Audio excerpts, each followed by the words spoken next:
Welcome to Be in Tune. Join me, your host Darian, and my producer Joab, as we have conversations that deepen our connection with our higher power, ourselves, and the world around us. So, get ready to tune in, turn up that volume, and welcome to the Be in Tune podcast.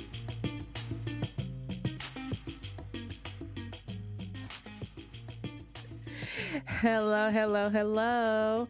Welcome back to another episode of the Be in Tune podcast. Joab and I have an amazing guest. And oh my goodness, I met her in Baltimore. And it was just an afternoon where her and I were just having a conversation. And, she said what she does and she said what she's passionate about. And it's two different things. And she just said it so casually. I'm just going to read her bio. Then Joab and I are going to do the whole, woohoo, let's welcome this person. And then she's going to do some talking because she's just amazing. Okay. All right. So who we have on today is Sheri, and Sheri's an aerospace engineer specializing in mechanical systems and 3D printing. My girl's smart. In addition to engineering, Sheri's also a fashion model and model coach. Yes, I said it. She's an engineer and she's a fashion model. Okay. And who has done commercials and runway work. She has made an appearance in Essence magazine and has been cast and walked in shows for like New York Fashion Week. Oh my goodness. I just read that. Like, oh my goodness, New York Fashion Week, girl. She teaches models development to help models enhance their runway walk and posing skills to better succeed in the fashion industry and everyday life. Yeah, when we got to the part of our conversation in Baltimore about modeling and like it's modeling is not just about the walk, it's like really the presence that you have. But I love how Sheri was able to break down kind of like the emotional and mental aspect of it, and it's good. It's very good. So without further ado, y'all, let's give it up for Sheri Thorne. Sheri, thank you for taking the time to meet with us. Seriously, I know you're busy. You're busy and you're doing the thing. I definitely stalked your Instagram, so I was like, she's definitely doing the thing. So just thank you for being here. You're so welcome. Thank you for the invitation. I'm excited. I'm excited too. I'm excited for this conversation. So the first question that I have, and I think it's on everyone's mind here, is how? How are you an engineer? And how are you a model? Like, so in order to answer that question, come at it from any way. Like, come at it from like, what was your passion first? Was it the modeling or was it the science? Was it engineering? Okay. Just pretty much give us an insight on you. Okay, so how it all started. Well, I would say first the answer is just the grace of God, just in general. Because I was a shy little kid. That is what I turned into. I was homeschooled um in the first, second. Yeah, I went back to school in the third grade. And because I was out of school from pre-K to third grade, I just kind of like closed in on myself. So going back to school, I was just that kid that was like, okay, I'm here. Like, and I had my one or two friends, and that was it. Yeah. So it's kind of crazy to look back and say, read that bio and then think back to third grade how I felt about myself. So anyways, fast forwarding to high school where they force you to take SATs and tell them what you want Mm-hmm. to be. Mm-hmm. Um, it was funny. The first year, my junior year, I think I wrote on there I wanted to be a fashion designer. Don't know where that came from, but that's what I said. The second Oh. year, my mom said, "Can you write something real?" Not And something real. I, so I was like, "Okay, fine." My passion for engineering kind of came from just I was always a very I guess tactile person. I love taking stuff apart, putting it back together, understanding how things work. I did do a summer camp at NASA where they just had us meet different women who work in the field because obviously it's a male dominated field in Mm. the eighth grade. And so skipping to 11th, 12th grade, I was like, I actually did enjoy that. It's something I would want to continue to do. And I was like, I mean, working at NASA would be cool. I used to drive past it to go to school every day because I went to a private school. So I had to drive from my house all the way to my school. And Mm-hmm. so I was like, why not? So that was me initially putting it in my head. Um, and then the other thing that kind of happened that kind of, I guess, spoke it into my future was my grandmother got me this doll. This is so random, you guys. My grandmother got me this doll when I was in, it might have been the second, I don't know, second grade, third grade, somewhere early. And I begged her for a baby doll. She ends up getting me this literal rag doll. And when I say rag doll, I mean it was had straggly little hair and the limbs were all limp. It was not a baby doll. It was a rag doll. And I remember I was disappointed when I got the doll. But my mom asked me, she was like, what do you want to name it? And I was like, I guess I have to love it in some aspect. And she said my response to her was NASA. Mind you, as a kid, I don't know where the name came from and why I named the doll NASA, but to this day, I have it on my desk because it literally spoke into existence of where I ended up. Even though the things did not correlate at all. Like it was a baby doll that I just gave a name, not a baby doll, a rag doll that I gave a name to.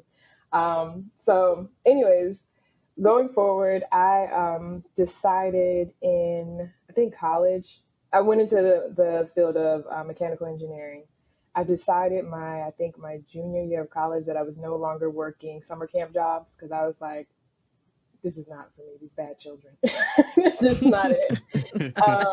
And I remember the camp, not counselor, the director was like, oh, do you want to come back next year? We might have a pay raise. And I was like, no, I'm going to work at NASA next summer. And I think God Mm. placed in me this boldness to be able to literally just speak things and then push so hard, knowing that this is what I am working towards. Um, and so after that, it kind of laid into effect just things that I don't even know how it happened. Like how I got my internship was because someone helped. They saw my name, they knew my parents, and they asked my parents, "Hey, does Sheri have an internship yet?" And they helped me actually get the job, my first internship in engineering. And so it's stuff like that where it's like I knew what I wanted to do, but I kind of just let God work out the details of how it was going to happen. And looking back, I'm just grateful that I let it happen that way instead of stressing constantly on like, I said I wanted to be an aerospace engineer or I wanted to help build spacecraft. Like, how am I going to do it? It was like, no, it's just going to happen. Let the story play out by itself. And so continue to go to school. That was torture, you guys. Engineering is it will make you Mhm. cry. I just want to let y'all know it will make you cry real tears on a normal basis. But again, by the grace of God, got through it and ended up getting my job as an aerospace engineer. And that was a journey in of itself because it was one of those things where it took hard work and perseverance and faith. And then it also took just the ability to not give up. Because you have moments where it's just like, is this really what I'm supposed to be doing? Mm-hmm. Mm-hmm. But then at the same time, it's like, you said it.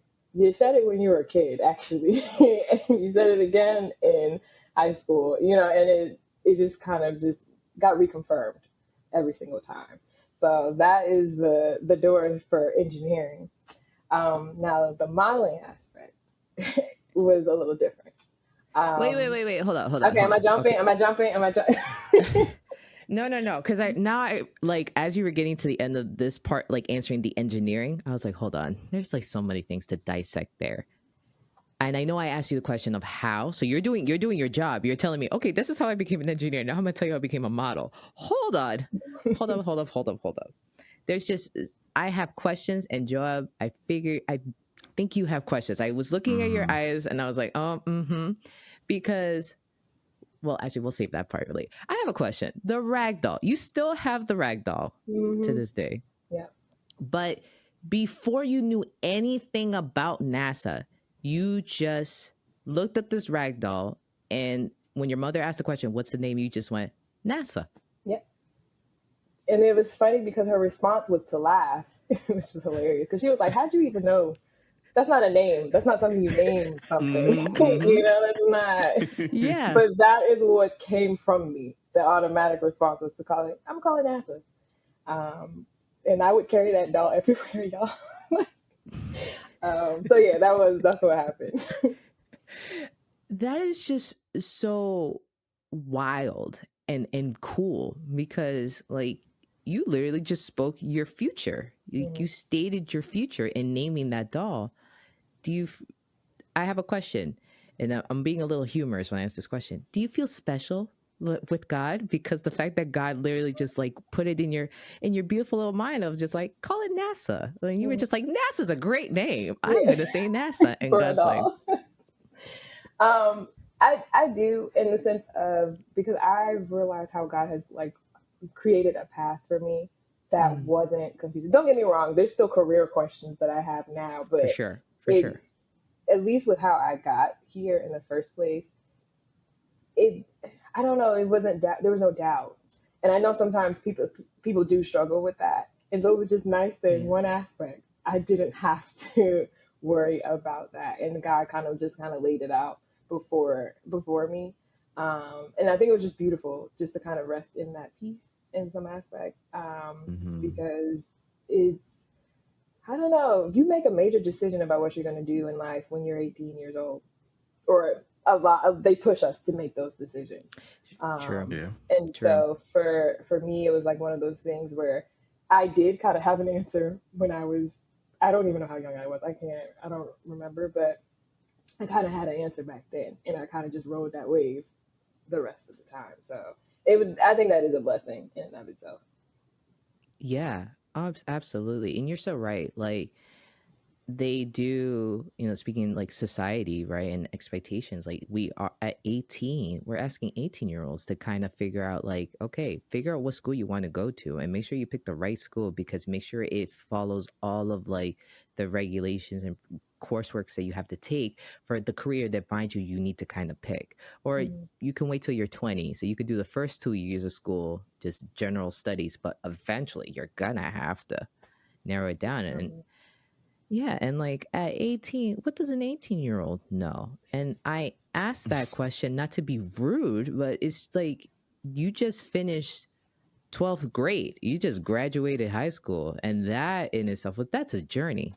And now it's just like, now you got to figure out the rest of your life. That's a lot of pressure. So I 100% agree with you when you said it was a blessing to kind of have an idea. It didn't mean that you didn't have your questions for sure, but indeed, what a blessing it was just to be like, yeah, NASA That's somehow what is I going to mean. play a part in my life.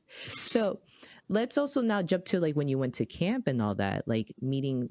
Um, it was women in NASA that you said, right? Yeah, well, it wasn't just NASA; it was engineering, just Engineering. in I'm so general. sorry. Yeah. So it was Yeah. a like a NASA summer camp, but it was they we got to meet people there. We got to meet other women who were CEOs of companies and other things. So it kind of opened the door to say, oh, STEM is a Hmm. path that I could go into as a girl. Yeah. So was there like one particular woman that like said something that you were just like, I like this, I want to do this? Or was it just like just meeting all of them and just be like, you know what, this sounds really cool. You're making science sound awesome right now. I can't remember if it was like Hmm. I don't remember a person. The Okay, experience that's fair. is like as you know what I remember. Yeah. They one day they took us to the electroplating lab, which is funny because I walk past it all the time now. And they took a quarter, polished it, and then electroplated it with gold. That was my favorite experience of that camp. That's what I remember. I was like, oh my gosh, this is so amazing. And then we took some flowers. Oh no, we made ice cream out of Liquid nitrogen. yes, yes. Hmm. And I was like, oh, this is what we can do at NASA. Mind you, we do not do things like that in my childhood at all. But it just made it cool. And I was just like, I enjoy this aspect of it. You know, we get to create and understand like how the elements and things work. I was like, this is really awesome to me. And you can electroplate. My quarter is golden now. Like it has gold on it. Like that. So that was to me really, really cool. And I think it just opened my mind to okay, they have us here, a camp of girls here. There's women who are our counselors. It just I think it knocked down any barrier that would make me think, oh, I couldn't do this. And I don't know if that barrier was set yet, because I don't remember thinking I can't go into STEM, but they got me at a point in life where I no longer had any kind of glass ceiling, red tape, or whatever in my own head to keep me from going in that direction. I love that. Joab, go ahead. Yes. Go ahead. Okay, in a different pod. So actually, so with me, because I same thing, started off with mechanical engineering. Now I'm in biomedical engineering. But you mentioned the courses in mechanical engineering. I brought up my hardest courses. What were yours? I'm curious.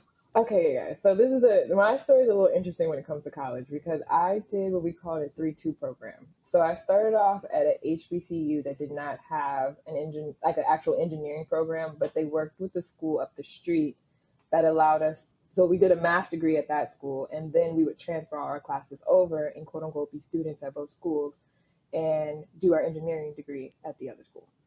Um, my first set of classes were easy. Going to this smaller little tiny HBCU, everybody black, and it was calm, it was peaceful, it was not calm and peaceful. It was a home. I will say that because it was small. Your professors, you could walk in their office anytime. Now, going to a PWI up the street where before class the kids line up down the hallway so they can get a good seat, things I had never seen before at all. It was just a completely different environment. And I realized these professors, when they say, they'll fail you and weed you out, they really mean it. I will say my hardest classes that, woke me up and opened my eyes were probably the ones in the beginning. It was statics and thermodynamics.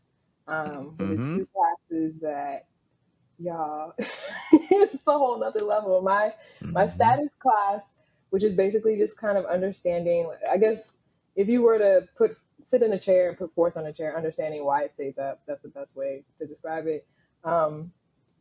My professor was the dean of the college. I don't know why he was teaching. He must be bored. I think he wanted to know that the people who he was putting out in the world were good at what they do. He literally, the first test, the highest was like a 40. That's all I remember. And people were scoring 10s on this test to the point where people dropped out and became industrial engineers because they were like, this is not for me. So that's what, when I say they really came for us, they really did. And then thermodynamics, that class was hard for me just because it was when I started learning that all professors are different and you have to learn, you have to meld and be flexible to understand, like, when he says show up at this time, when he says come to his office hours, when he says this is going to be hard, get in the study groups, do what you have to do to make sure you understand. And so those are some life lessons. Those are some tears, late nights, everything. Oh, ooh, I'm so glad you said thermodynamics because I know I'm not alone. I know Yep. I'm not alone. I love it. Yeah. Oh my gosh. Wow. And like the demonstration with like the ice, I feel like that's a go-to demonstration for like any camp. Liquid nitrogen. It's so cool. Do you mind, for like those who aren't familiar with like electroplating and what that process kind of involves, do you mind going into that just a little bit? Like, how do you electroplate gold onto a quarter? Okay, so I don't do this on a normal basis, so I can explain it in general sense. But basically, what you're doing is you're taking a surface, or because I actually done it with plastic before, but you're taking a surface, and you're making it so it can conductively attract the metal to it, so that it can have a quote unquote metal finish. If it's plastic, you're making it have a metal finish on the outside. You see it with your jewelry probably a lot, honestly, because if you guys have ever seen where you buy something and it says plated with this much gold or plated with, that's basically what's happening. If you were to cut it open, you would see on the inside that it was a different material. But basically, how it works is they took the quarter, they polished it, they made it really clean, and they dipped it in a bath. It looked like just a regular liquid bath, but really they started taking, they turned, I don't want to say turned it on, but they put a charge through it, electrical charge. And what that did was it attracted the gold that's in the bath to the actual quarter. And then when they took it out, it was plated with metal. So that's with gold. So that's in a gist, the third grade version of No, what's you summed it happening. up pretty well. Yeah.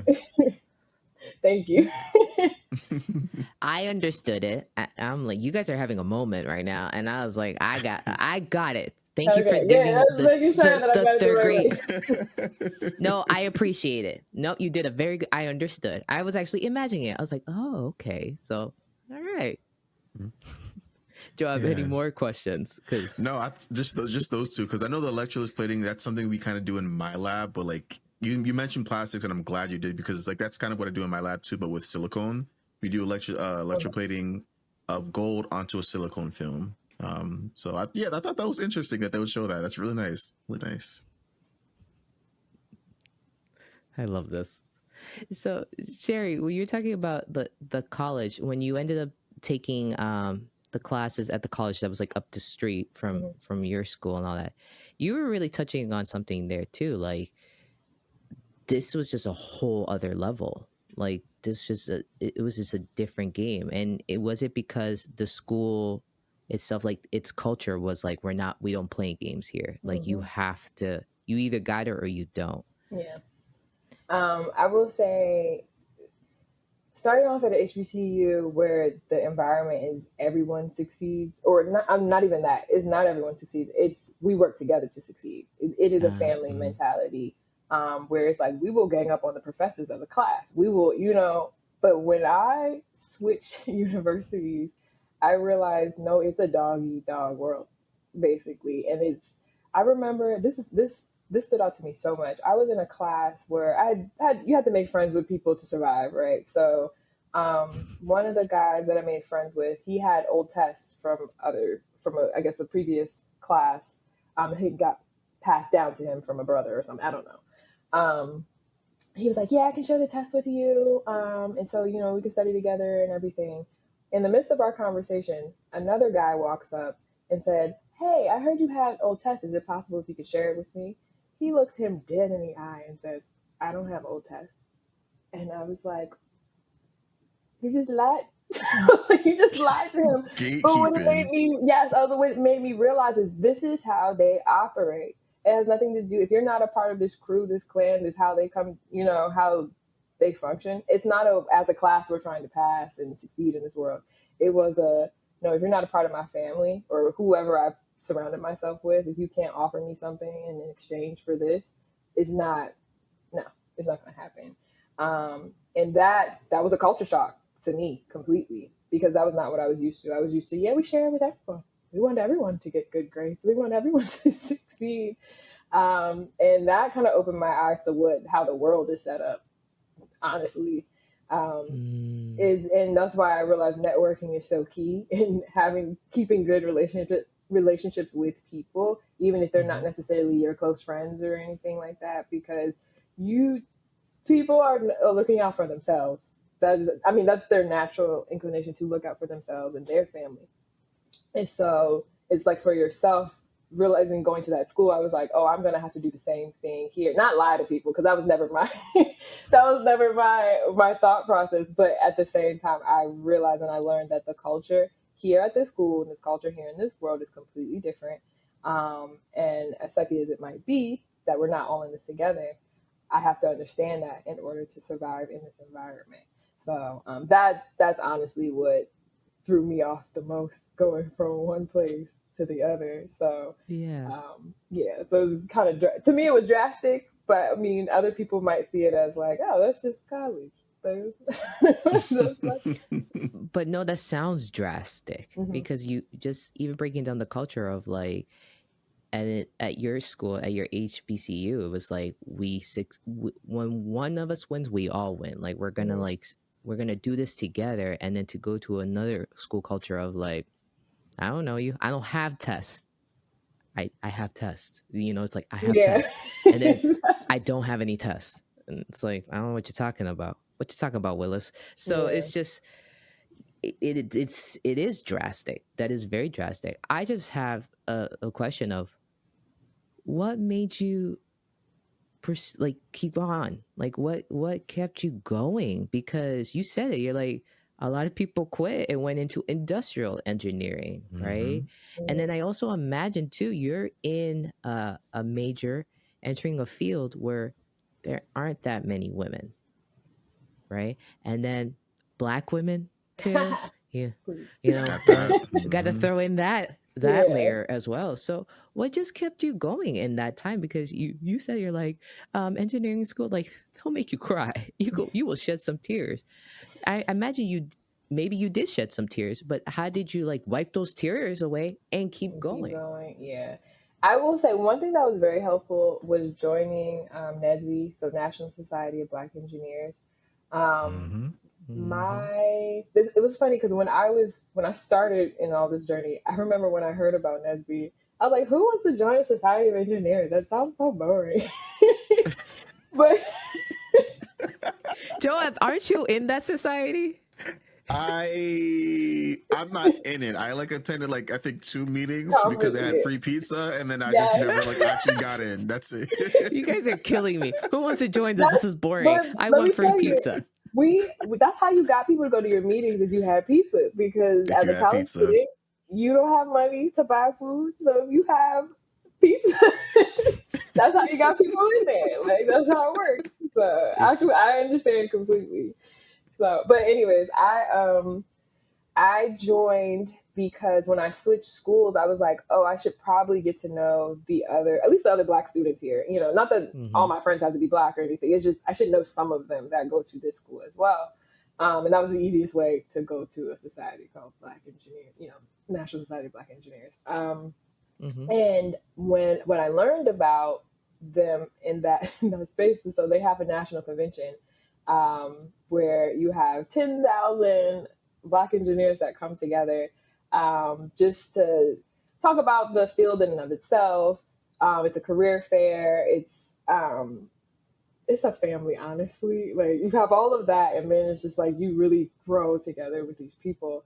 And so, in the process of joining that group, I realized because one going to the HBC was one thing. You're kind of stuck on campus with these people doing all the same things. But now I'm going to a different school where not all these people live on campus. You know, you're intentionally going to these meetings and helping this society grow. And that's what started creating, a family of people who I can hear their same struggles and I hear the same things that they're going through. And I'm like, okay, so I'm not by myself. This hard class is not just me. This situation where I feel like I'm the only one is not just me. And so that made it so I couldn't feel bad for myself. There was no pity party because it was like, okay, even though you cried, she cried too. He's sad too. It's not, you are not the only one. So it's like, okay, get back up, let's keep going. What also was I guess one thing that was a little different about my story is that so other kids are in the same program, The only thing is when I came over by myself in my particular class. I don't know why I came over by myself, but usually there's like 3 or 4 that come over from my school. And so you can kind of band together. You're taking the same classes and stuff. So y'all know each other from the previous school. I Mm-hmm. didn't have that. And so what it made me do is it made me integrate into the school a little more than I probably would have if I had had people I knew coming in to the school that I already knew. And so it made me start taking more of a leadership role in NSBE to eventually, I think became the treasurer at one point, and then I became the programs chair, aka the president in the background, because, because the president was more of a figurehead, but I was kind of like running things in the background. And so it made it so that I really had to step out of my comfort zone of just hiding in the shadows, which I still was a little bit, but I had to be more of a leader and more assertive. People started to look up to me because they saw what I was doing, where I got the nickname Grandma because I was the one. Wait, I was the wait, wait. one. Yes, I know. Okay. Continue. Got the nickname Grandma because I was the one that made sure like everyone was good in these spaces. And I Um, started to realize that my perseverance was, I guess, a testimony to other people. Because they would be like, yo, Sheri can do it. I can do it too. And I was like, that stood out to me so much because I was like, I don't feel like I'm doing anything at all. But y'all are telling me that me sticking out this class, me, saying, okay, I need to not retake, I need to go to this professor's office every single week or whatever my story is. You're saying that gave you the kind of perseverance to push through your situation as well. yeah. And I was like, okay, I'm not stopping it. And I think that's really what gave me the energy to know, like, you're inspiring the whole next set and group of people who are doing the same program to persevere and push through as well. And I was like, I can't stop. There was not that it put pressure on me, but it was just a keep going. There's even more. There's even more that helps inspire the people behind me. And I think I've kind of taken that on into every aspect of kind of what I do now, where it's just like I always want to pull somebody else with me. It's like, nah, I'm dragging you with me. I don't care. I don't care if you want to come or not, but if I see something in you, I am going to kind of poke at you too, just to make sure you're doing all that you can do to become the person you want to be. So yeah, Sounds like a natural coach. yeah, I Uh, Hmm. know. Sounds, yeah, because you coach models. So because as you were talking about that part of like how you got the title of grandma, but you were just like, I just care about making sure everyone's still doing their thing, like everyone was good, right? And we were still persevering. That is a great quality of a coach. Like that's a necessary quality of a coach. Mm, So we're gonna get into the fashion part, but um, I love that answer though. You were inspired to keep moving on because you saw that you were inspiring others. And that is so beautiful because instead you took that responsibility very seriously, actually. Because some people can recognize that and they'll be like, okay, whatever, and drop the ball and keep dropping that Hmm. ball. Hmm. But for you, someone, it's like metaphorically, someone gave you the ball and you're like, all right, bet I'm gonna just hold on to this and just keep on going. Um, so that's a really awesome quality that you have, right? To just recognize the responsibility that you have of like, if I'm inspiring another person, I got to make sure that I'm still doing it. So as I'm walking, hey, so and so, come on, let's go. You're looking up to me. Well, this is what looking up looks that's like. what we're Let's doing. keep Yeah. on moving. So very cool. Okay. Thank Okay, you. grandma. I see you. I can't. I'm just It was like so not funny because I was grandma. like, I wasn't even that much older than them. It's crazy when I think back. I was like, I was 22 and they were 21. Like it's like that's not even an age gap now. So For it's just funny to think back at that. Thinking back at at that that. time, they thought 22 was big time. I know. They're like, "Oh, They're you're about like, to graduate," and I was like, "I guess so. That makes me old, I guess." yeah. And I also imagine too, it was just your like authenticity too, or in your transparency that really helped inspire them to, or really kind of made them look at you because that's what I'm just gathering. I never attended those meetings. I mean, I would have gone to the meetings if they gave me free pizza too, for sure. All right, but there's something to be said about when someone's just transparent, how that is comforting. And someone's Mm. being authentic. It's like it's so comforting. It's like, oh my gosh, like you said, they don't. They saw, or I saw that this person was crying. I cried too. No one has it together, and we're just gonna Yeah, keep we're at just it. doing this. Yeah, I will say one thing that I realized, and especially with engineering, is that you it's some aspect, and I don't know if you experience this at all, but there will be situations where it's more egotistical, where it's like, what'd you get on your test? Oh, I got a 92. And Hmm. I'm like, Oh well, my let me keep my gosh. 87 for myself. And they would literally stand in the hallway in a group and talk about, Outside would the you get, classroom door. yes, yes. Hmm. And I'm just like, why do we do this? But I was that person where I would go to, other people and I'm just like, I didn't understand it at all. Like, I didn't get it. And I guess going to what you said, it was like that transparency of them knowing, like, I can trust that she's being honest and not trying to just showboat or just trying to kind of cover up or say she's the best when in reality, because that's not what it was. I didn't want to be the best. I just wanted to understand. And I wanted to make sure Mhm. other people knew that, like, at the end of the day, your goal is to learn something so you can apply it so you can get a job. That's why we're all here, not to brag in the hallway about your 92, you know. Mhm. And that was my reality, because I was like, no one else is showing that. Like, why are we standing outside the hallway? That does nothing for anyone, but make other people feel bad about the fact that they failed the test, and it's not helpful, because now that person who failed the test won't speak up or ask for help, because they're like, oh, I can't talk to all the people who got A's, because they're smart or they're going to judge me or something along those lines. And that's not why I wanted anyone to feel that way at all, because it created separation. And now that person is going to Mhm. drop out, or could drop out because they feel as though they're not good enough, and that they're in their head about it now because they're not talking about it. So that does what kind of really opened my eyes. So I was like, this is so dumb the way we go about this, but it's the culture. To me, if you experience it at your school and I experience it at mine, it is a culture thing just in It is a engineering in culture. general. Yeah. Yeah, Yeah. Yeah. I love that you brought that up too, because it's a real thing. And I've heard even other people in different majors say the same thing. Like we always have the same reaction to exams. It's we huddle outside the classroom and just talk about the grades. Like, what'd you yeah, get? Like, oh my gosh, that question. I got answer 3. I got answer 5.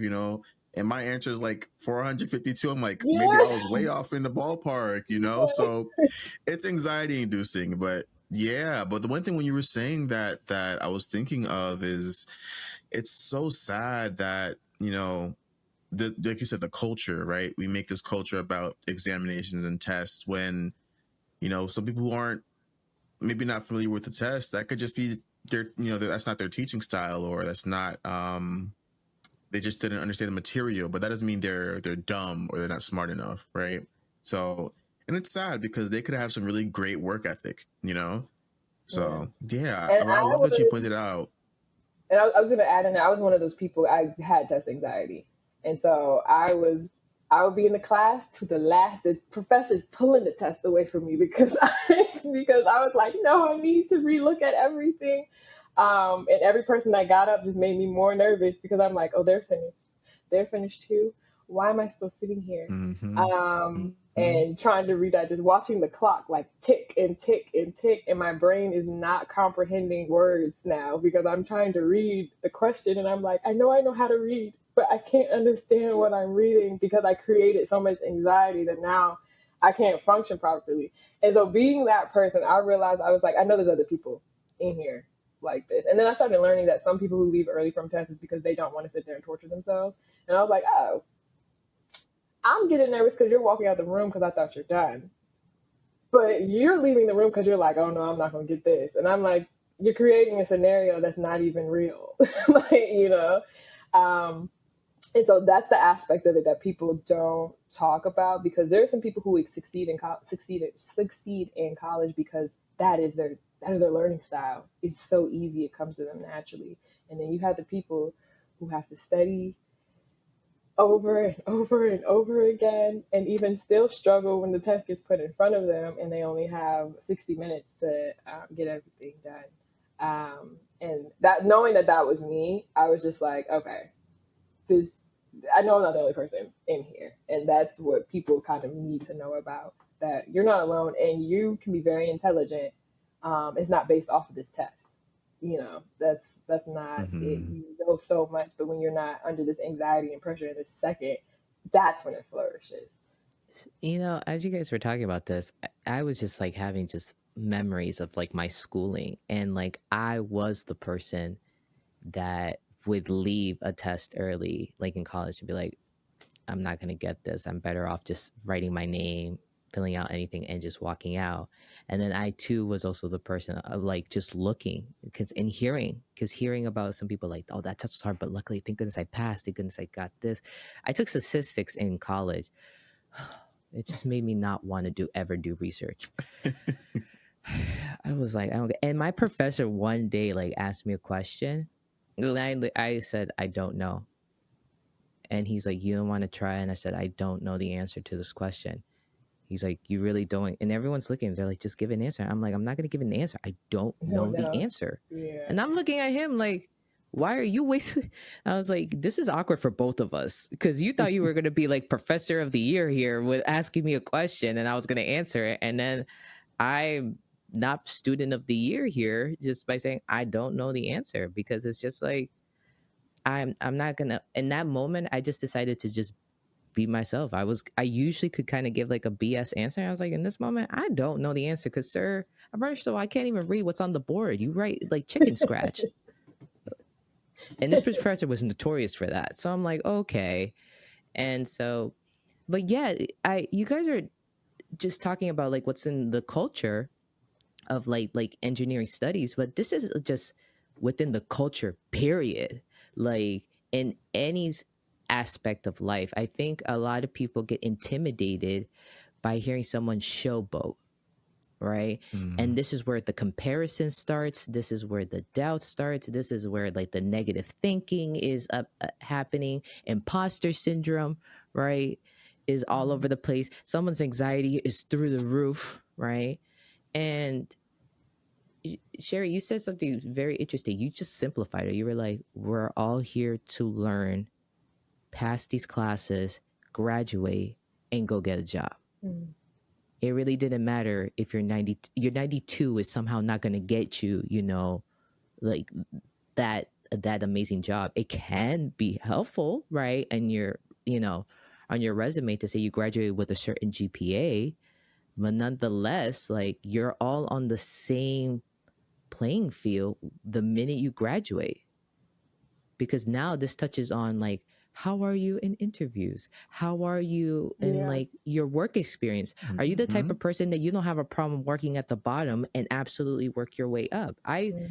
known some people, they're like, I'm taking this job, I'm like, this job is like kind of crappy. I'm not gonna lie, this job is a little like they're like, yes, but I'm gonna work my way up. Mm. I don't care. I'm glad to just have my foot in the door, and I'm just gonna keep on moving on and succeeding. So I don't know. I'm going on a ramble because I'm feeling like, yes, I'm Yeah, glad like we're that's what talking it about this. is. Yeah.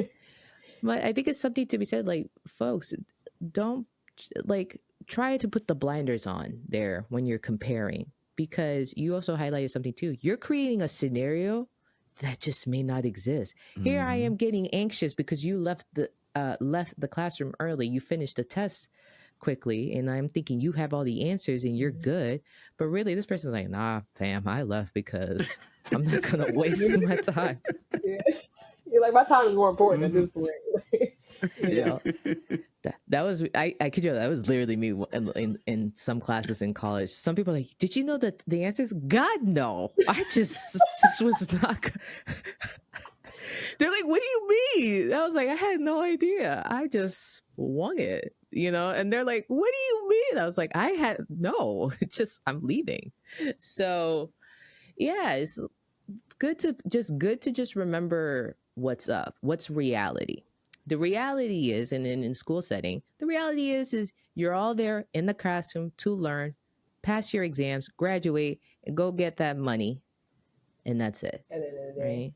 And I guess one other thing just to add, on the engineering side, I guess this is other majors as well. We Yeah. graduate, we're in school on this individual mindset. When in reality, when we leave and start working, you have to work in a team setting. Like engineers work in Very teams. good point. And so Talk you're about it. you graduate, and that's a culture shock going to work, where you're like, oh, okay, you know, I have to do all this stuff myself, and I have to look good at work. When in reality, if you don't know how to talk to people and share information and be able to collaborate to make sure whatever you're building or doing is successful, you're gonna fail, which is hilarious in some aspects because that's what they teach you in undergrad. Is that, very individual. You have GPAs, which I think, I don't even want to talk about GPAs, but you have this GPA system that makes you just want to not even learn. You want to just get a high grade in the class. So you can get a higher Yes. GPA. Oof. And it's all, to me, it's all messed up because it doesn't inspire it doesn't give inspiration to want to like evolve and grow. It's more of just like, oh, I have to get this A. I need the A. If I don't get the A, I didn't do what I was supposed to do, instead of actually learning the material and digesting it and integrating it into how you think. And so, yeah, going to work, you're sitting here like, I have to work with these people at the table. I have to trust that Susie knows what Susie's doing. I can, stay in my lane, but communicate to Joe that this is what I need, and we're all going to work together. And that's where you get these micromanagers. That's where you get these people who don't know how to delegate. Because like this mindset to me was pushed in undergrad. Granted, it's not in every instance, but I just have seen it where I'm just like, they take this, shove it down our throat, and then throw us into the workforce and say, work as a team. Build these great, spacecrafts, and that's a culture shock to me as well, just because it's completely different from how we were taught in school. It's similar to counseling, actually. Yes, in counseling, you're like, really, like that's a field where you have to like be a good listener, right? Care about like the other person, but if you're just doing counseling by yourself and you've never worked on a team, and you suddenly start to work with a team, it just presents an issue, because everyone has different personalities, everyone has different backgrounds, everyone has different points of view, and the person who suffers the most when a team is not work in the counseling field, the team is not working cohesively, it's the patient, it's the client. So yeah, you are touching on a lot of gems here. You're dropping a lot of gems, and you're touching on so many things.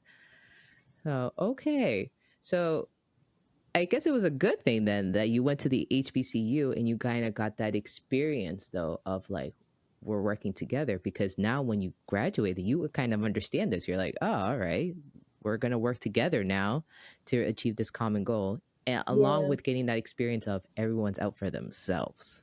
I think it was both. It was beneficial going to both schools. I Mm-hmm. would not change that experience for anything, to be honest with you, because I think some people, it was a longer journey because I ended up getting a math degree and an engineering degree, which added an extra, I think, a year onto my like being in school, and which was part of the tears, because I'm like, my friends are leaving me, and I have to be in school an extra year. I would never forget. My mom said to me, she was like, "And you're gonna be making more money than all of them." And I was like, Oh. very cocky thing to say, mom. But I was like, I guess so. She was like, when you think back, that extra year is going to mean nothing in the grand schemes of what you're going to be doing. And those were other things that kind of pushed me through. Like, there's so many stories of me just being like, I don't know if I'm going to do this, and somebody or something that got put there kind of helped like spur me forward in that moment where I'm just kind of like, I don't know. And she was like, yeah, nah. She was like, a year means it's not going to mean anything. You're not even going to remember It's it. true. Like, you're It's going to true. think back and you're just going to say, oh, I graduated this year. But now I can go on vacation when I want because I have the money for it. Now I can do certain things that I want to do that other people might not be able to do. What's a year in that, in the True. grand scheme of things? So it's like, keep going, keep pushing. I just love your mom's comments in throughout the story of your life that you're telling us. Like, um, put down fashion designer, and just like the next year, she's like, "Can you put down something real?" And then in this comment of just like, "My friends are leaving me, and you'll be making more money than them."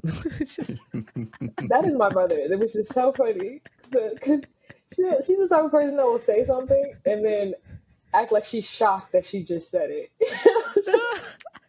not the act, not the Like, act. oh, did I just say that? And I'm like, you had to formulate the thought in your head before it came out your mouth. But that is my mother. That is her. Like, she is so funny. Like, I love her. But it sounds like she's been that necessary cheerleader in Mhm. your life too. Yeah. Very beneficial. Okay. And I do think you need to make sure you have people around you, even if it's not a parent. Make sure you have people around Yeah. you that encourage you in the spaces where you're trying to move forward. Be realistic with you. Don't sell me pipe dreams, but at the same time, if they see that potential in those moments that you're weak, they fill in that gap where it's just like, I don't know if I can do this. They can be like, no, you can. Stop playing. Keep going. And Mm. that's who my mom was in college. So true. That's so true. Like, who are you surrounding yourself with, right? Who are the people in your corner to help you get through whatever challenge that you are facing? And in this case, it was like getting through engineering school, and graduating and, getting that job. So good. I love that. I love that your mom has been like such a support. That's nice. That's nice to hear. Okay, we got to get to it because I'm also looking at the time too, and I know we only have you Okay. for a certain amount of time, and we have to get to. I think anyone who's listening to this would be like, finally get to it. Fashion. You are a whole model, a Yeah. whole model. How did this happen? And then please tell us how you are doing both because Okay. you didn't choose one over the other. You're doing both. So, okay, it started off in college. They had a um like a college fashion show. And I saw that I was always that person that loved taking pictures. And there was a joke amongst my friends that Sheri's so vain. She's always taking pictures. And which I don't know how it got to vain, but I was always looking like if I'm walking past like a car or something and then I saw my reflection, I'm always like it's just being You silly. posing. I Yeah. love And it. so they had a fashion show. I saw the flyer for it, casting for the fashion show at college. And I remember, I would never forget this. Showed up in a hoodie and some jeans. And I think my hair was covered because I don't think my hair was done. And so they tell us to put on our heels and we're about to walk. Um, and so I do my little walk. And I remember one of the girls looked at me, she was like, "You surprised me. I didn't expect that from you." And I was like, "Don't judge me. Don't judge a book by its cover." Because I probably looked crazy that day, y'all. That's probably why she was like, "Y'all surprised." I remember I had a hoodie on my head. And I was, why would I show up like this? But she was like, "Yeah, you surprised me." She was like, "Yeah, definitely want you in the show." Um, and so I ended up doing the fashion show, which was kind of rare for me. I was a what we call we had a USM, United Student Movement. I was a senator. But other than that, I kind of was low key, was not flashed out and yelling and screaming and up in front of people. That was not my thing. And so this is the first thing where I was like, I want to do it. Like I want to be in the middle of all this, the center of attention or whatever. And so we had our practices and then we did the actual show. And I remember afterwards, a couple people came up to me. They were like, "Oh, you're actually really good." And so I was like, I don't know if they're just saying this or if they're just, So I was like, let me test it out a little more.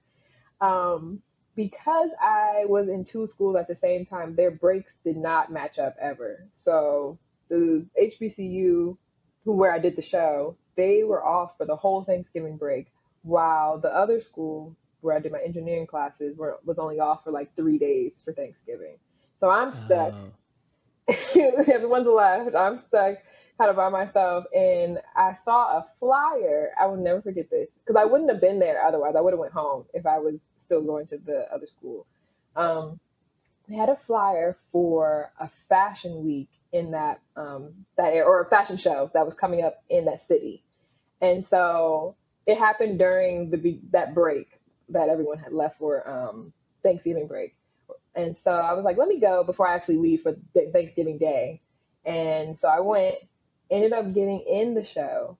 And that's honestly really what started spurring, because everyone kept saying, "Oh yeah, you should do this particular fashion show." And one girl said to me one day, she was like, "You should go to New York." And I was like, I don't know about all that, but I was like, I love doing this here. And continuing to grow, continuing to go to the practices, continuing to do not just that show that I got into, but doing other shows that particular entity had as well. Um, and so that is how it all started. Um, when I graduated from college, I took that girl's advice about you should go to New York. It was a fashion week that was coming up. And I remember that I saw a casting for a show that was happening during Fashion Week. It wasn't necessarily New York Fashion Week itself, but it was just happening during Fashion Week. And I remember that I was like, okay, how can I get up to New York fast? And I realized, oh, you can take Amtrak or take a bus or something. Mm. And so I was like, well, let me, take off work for a day and I'll go up, see what happens. I remember I did not tell my mom because she would have told me not to go because she's worried. She's Yeah. worried about everything. And so I didn't tell my mom. I was just like, I'm gonna go for the day. So I went up, somehow managed the streets of New York because I think it was the first time I had really been there by myself. I had done, you go out with your family and everything, learn how to use the subway, all that stuff. So I went up by myself, did that casting. I got into that show. And that's, I think, when my confidence kind of like really grew because I was like, I know they said I was cool in my college show. I know they said I was cool, in that city that I was in. And I know she said go to New York. But I was like, what did that girl know about New York? But to Mm-hmm. actually get to New York and get in a show in New York, I was like, well, maybe there is something here that I didn't even realize was there. And so ended up doing that first show in New York. And after that, I think it just kind of, I fell in love with it. Why I fell in love with it was because I realized that this little quiet, shy person who does my little math problems, and and knows how to, study and get homework done. There's so much more. I think it was a way for me to actually express what I had kind of turned off because I was just kind of like, oh, I'll stick to myself. I don't have to be up front. I don't have to be the leader or anything. But this was the space that I loved so much. Um, in addition to that, I have always been a really like skinny person or small person to the point where everyone needed to comment. Growing up, everyone felt the need to comment on how I needed to eat more for some reason. They were like, "Oh, you need to eat. You don't eat enough. You're so Mm. small." Um, which I think is so hilarious because strangers would come up to me and be like, "You're so small. You need to eat more." And it's just interesting because I think it created this notion in my head where it was just like, oh, I need to be bigger, or I need to gain weight, or I need to just do something to be accepted with just regular, like my regular friends or just regular people. Not that it was something that Mm. was very evident, like you wouldn't probably notice it, but I think in my subconscious it was there because people always wanted to comment on the fact that I was so skinny. Even though it's genetic, it's not something I was trying to do. It's just I'm just naturally a skinny person. Mm. I think it was modeling was the first time where no one commented on how I needed to be skinny. Which honestly, the modeling world is kind of crazy. If you guys know, they tell people to lose weight, but this Mm-hmm. was finally the first space where it was just like, oh, I am accepted as is. Like I don't have to change at all. And I think that allowed me to just fully just express and not to be scared or afraid to be who I was. Mm-hmm. Um, and so, as I guess time went on about just growing in that space, I decided to continue to just go to castings, continue to go to shows. Modeling world is tough, you guys. You get rejected left and right. I am about 5'8". Runway models are 5'9" and up. That's what they usually look for. So I could get into stuff here and there, but not all the time because if you stand in front of a tape measure and they're like, "Oh, you're 5'8", they're gonna say you're too short. And sometimes you just are too short for the dresses or whatever they want you to wear. And so it's a lot to constantly like get that rejection every single time. Not every single time, but a lot of the time. You'll get, I tell people, you get 100 no's and one yes, and that is very, very true. Um, but it kind of made me realize that I don't know. I don't want to say rejection is a part of life, but it kind of is. It's kind of Mm-hmm. not wallowing in that space, and kind of Mm-hmm. as long as it's something not like, oh, you need to change the color of your skin or you need to change something terrible where people shouldn't be saying stuff like that. As long as it's not something like that, if they're like, oh, improve your walk or work on this or take the criticism, make the change, Mm-hmm. and grow as a person or as a model or whatever you want to become. And what it started teaching me is like in both spaces, from engineering to modeling, like there is room to grow. and there's room to become better, and there's room to be a leader and to express even in spaces where I don't want to.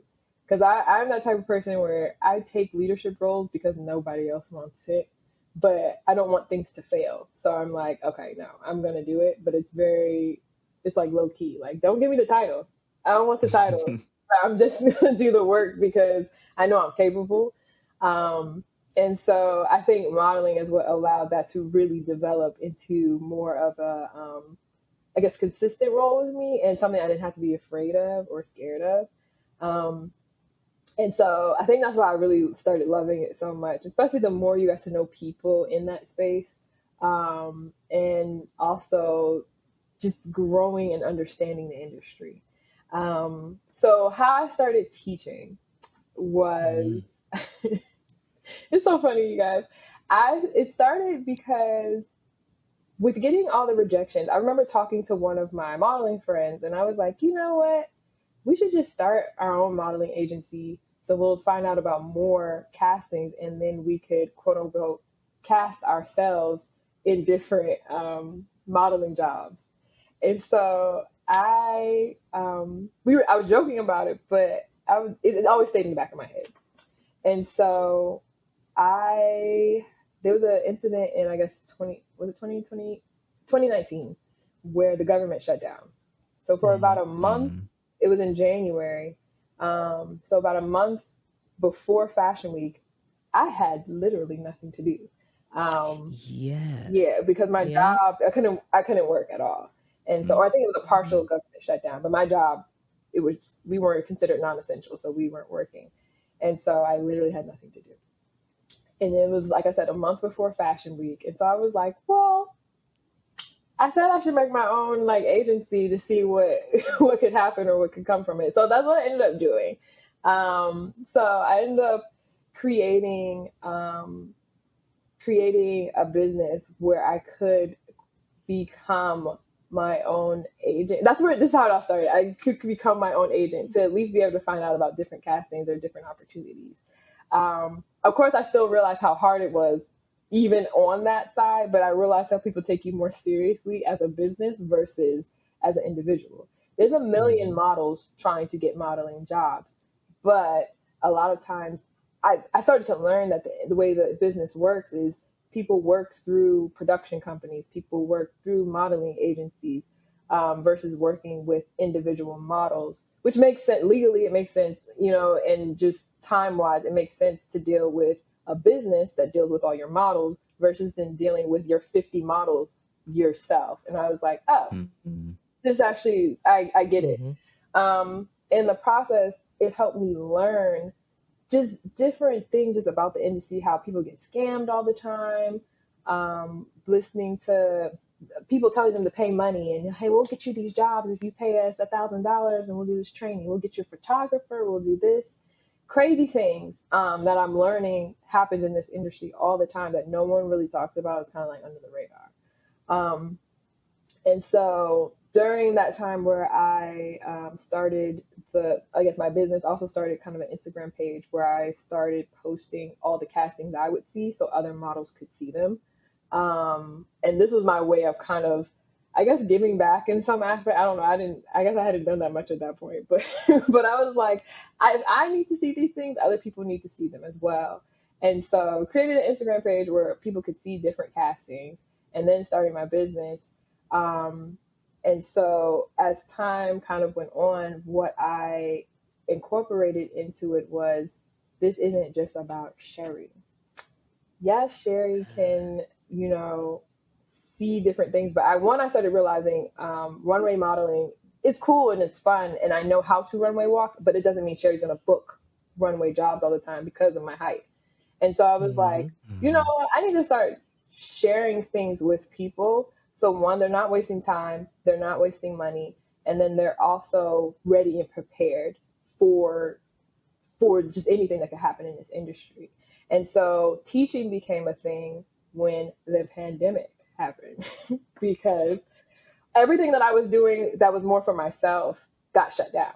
literally. They were couldn't go outside anymore. No one was really booking jobs. But I realized via Instagram you could teach people certain things, or you could make a post that someone could learn something from. And then I decided I was like, okay, let me try to do little virtual classes because everybody was doing virtual stuff at that time, and people would actually come to the classes. They would set the camera up down the hallway. I would have them wearing all black, and we would be practicing their runway walk. They would be at their home, I would be in my home, and that's how we would do it. And I was like, oh, this is really a thing that people want to learn. Even to the point where people started taking the class not because they were models, but because they just wanted to do something different or wanted to do something fun, or just practice confidence. And I was like, oh, this goes beyond, like, this is beyond just what I even thought it was. And so continuing to push forward, I started teaching other classes just about the modeling industry in general, just so, because my biggest thing is like people not getting scammed. One, sex trafficking is real.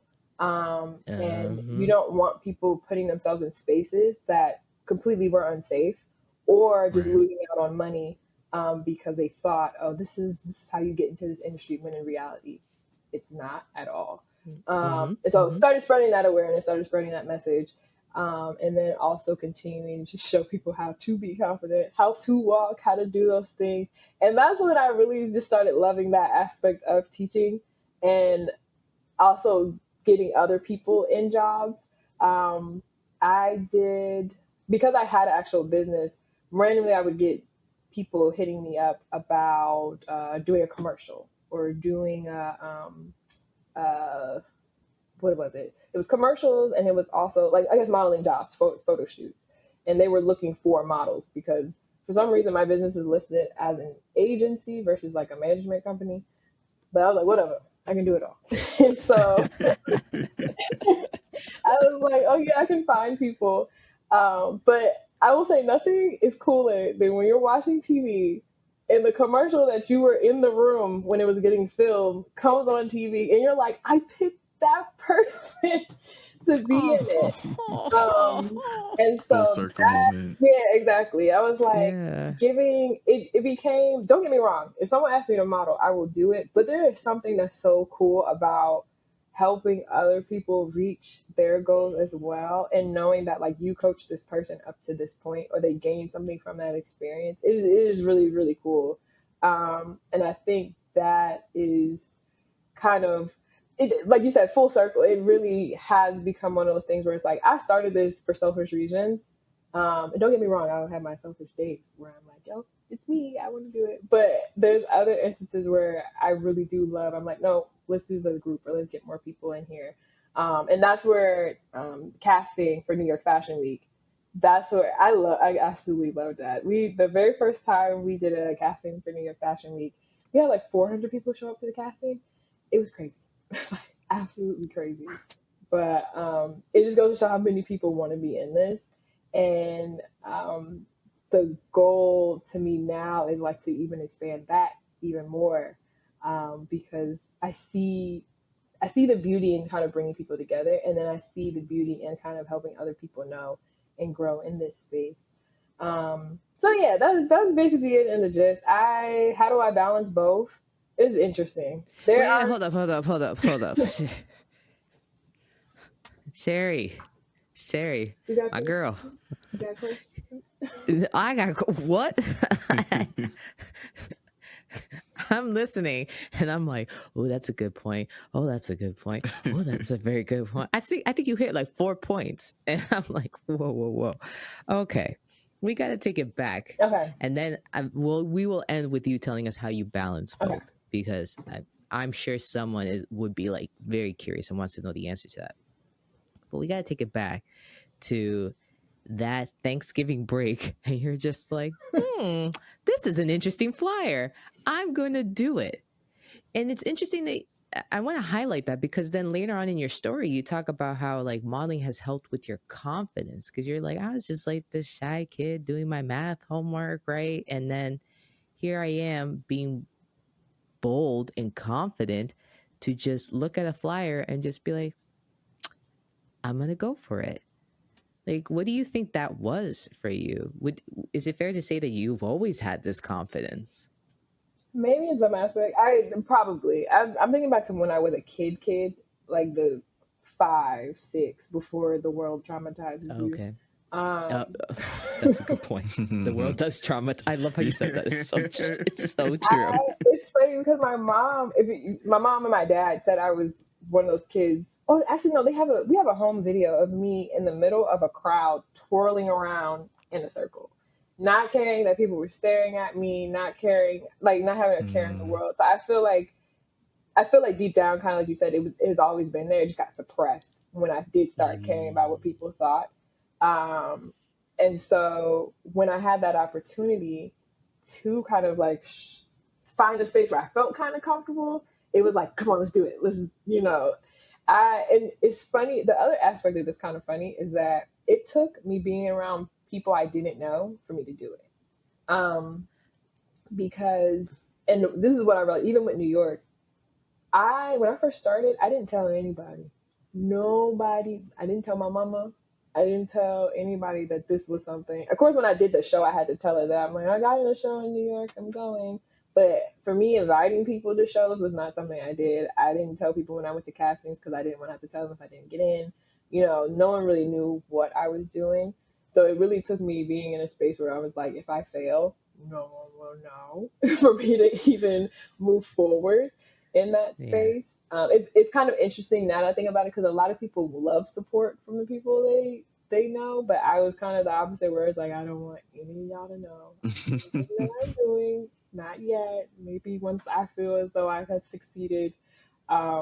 The only problem with that, I don't think I'll ever feel like I succeed at something. That imposter syndrome that you talk about, I think is so real, where it's just Mm. kind of like, yeah, I'm doing this, but it takes someone to tell me what I have done for me to kind of be like, oh, I did do that. Like, or that is something that's significant for it to kind of sink in, because otherwise I feel like I am constantly striving for something. I don't know, I just feel like I'm constantly striving. Um, which I guess keeps me humble in some aspect, but then at the same time, nothing ever feels good enough in that Mm-hmm. fashion.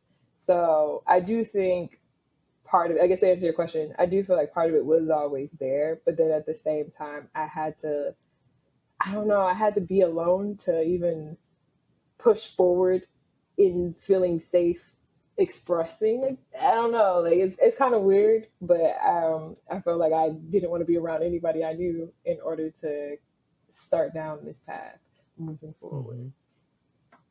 Well, there is something to be said about how when you're getting ready to, like, as some would say, level up, right, or take that next step, right, you are, there is something, like I said, to be said about doing it by yourself, right? Now, as faith believers here, we know we're never by ourselves, right? But there's just some things in this world, some tasks that it's just you. You can't have anyone else there with you. It's not required, right? It's not necessary. And at times, God's just like, just you. But I want to take, Susie with me, and that's great. But it's just you. Only you can be the one to do this. And maybe that wasn't your mindset then. And maybe it was just simply like, no, I'd rather not share, right? And I'll share when something comes out of it. And I think it also helps with if there are any naysayers, they're not, I never Yeah. will have that thought even in my head because I'm kind of like, I already Mm-hmm. said I'm going to do it, which is Mm-hmm. something I realized I had when it came to engineering when I said, okay, this is what I'm going to do and this is where I'm going to work. Um, Now it's like no one can say, why would you do that? Or no, you can't do that. Or you're too short. That didn't stop me from at least trying. And I think that was the beauty of that it was just kind of like, it was me in my little Yeah, bubble, which it can be good and bad. I think it has its pros and cons. definitely. But at least in that space, it allowed me to feel completely comfortable with myself before I kind of opened it up for everybody else to do, or to see, should I say. Um, Yeah. so, and yeah, because the Instagram you see wasn't created in the beginning. And when I did create it, no one was none of my friends were friends with me on there. So which is so funny now because I'm like everybody knows about it now. But when it started, I started it completely as an entity in and of itself, and I would only add my modeling friends. Um, but then over time, I was like, okay, you do this. People know you do it now. You can Yeah. let everybody know. Like, there's nothing to hide anymore. Yeah. Yeah. I also love how you said to like you didn't have any naysayers when you started doing this.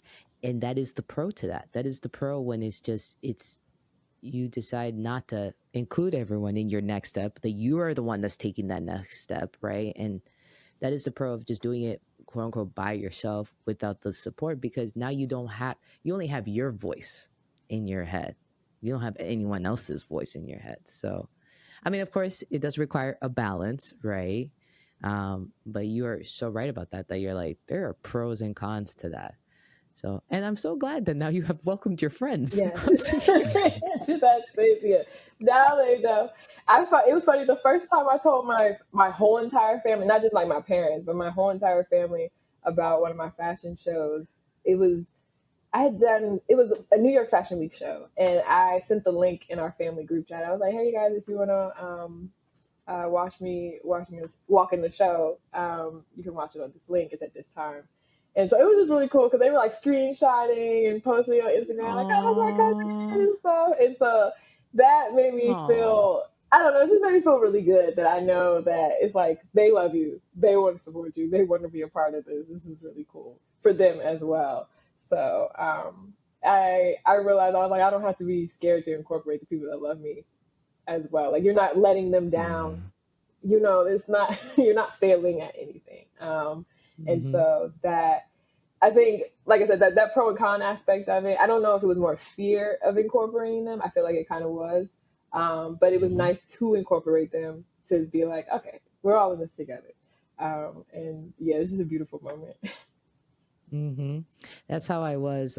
Joab, you can attest to this. That's how I was with this podcast. I was just like, I wasn't even, I didn't even subscribe to my own podcast at this. I understand. I get it. I get it. I I feel completely like get you would it. understand. I Yes, feel like I you're get the only it. one in this who I tell this to. And I appreciate you understanding, because I was like, this is just my thing. And my sis was like, you're not even subscribed to your own podcast. Like, what is it? And for me, it was just fear. I Mm. mean, and Joab, you're a true friend, because this dude was patient with me, because I was like, I don't know. And he's like, whenever you're ready, like whenever you Yeah. got this, right? Mind you, he's doing a lot of the work as a producer, but he's like, whenever you're ready. But for me, it was just like, I just need this to be just us. I need to grow in my own confidence in Hmm. this space. I need to not hear Mm. anyone else's opinion right now. I need to, it's just me and my mind. And then, of course, I'm like, Jesus, you're totally welcome to be involved in this space too, because I'm going to need some guidance. Right. But I just needed that moment. I'm like, I don't want to hear anyone else's voice. I don't want to get anyone else's reaction. I just want to know what's my reaction to this. How do I feel about this Hmm. project? Right. And I think that's important that you figure that out because otherwise, anything someone says can be that domino effect to ending whatever you're doing. Understanding yourself, where you're at, what you want, all those things that I don't think we're taught as kids, like truly understanding yourself. Yeah. I think Yeah. it is important that you know that because otherwise, anyone, someone can be like, "Oh, you're not that great," or and it will be like, "Oh, yeah, I'm not that great. Never mind. I don't want to do it anymore." So I love what you said about understanding how you felt about it first before kind of letting Mm-hmm. everybody in on it. Yeah. But I also love that you said, and as you were giving us like the rundown on how you got onto the runway. Huh? You saw what I did there? Sorry. I have these moments. Yeah. Anyways, Joab, you can't die laughing right now. But you said something interesting too. And actually, it wasn't interesting. It was good. It's very good advice, which is rejection. you're you said it. You're like, in this industry, you get 100 no's, and then like that one yes. So you're constantly getting rejected. But you said too that it's rejection is part of life, and it's not a bad thing too. Like if it's not causing you to, if it doesn't go to the extreme of you have to change, like you said, your skin color, or it encourages to do something that is completely like violent, right, or Hmm. discriminatory or anything like that, then take I like how you said, you're like, take the criticism. And the way you said it too was just so good. You were just like, take the criticism, because we can improve on many things in life. You know, no one's going to be perfect. Perfect doesn't exist, right? But wouldn't you love to live your life the best way possible and be the best version of yourself? So if that's a goal of yours, just like you said, Sheri, take the criticism, I I was gonna add to right? that. The reason why I push that so hard, or what I realized about that, especially in the modeling world, is because people let that stop them. They take this victim role on, and instead of saying, "Okay, that's how this is your no," well, I'm gonna find the open window on the side, or I'm gonna find the back door that opens up. They just stop at the front door and keep knocking, and I'm sitting here like, Mm, no, you're not going to succeed because you keep going about it the same exact way, expecting other people to change.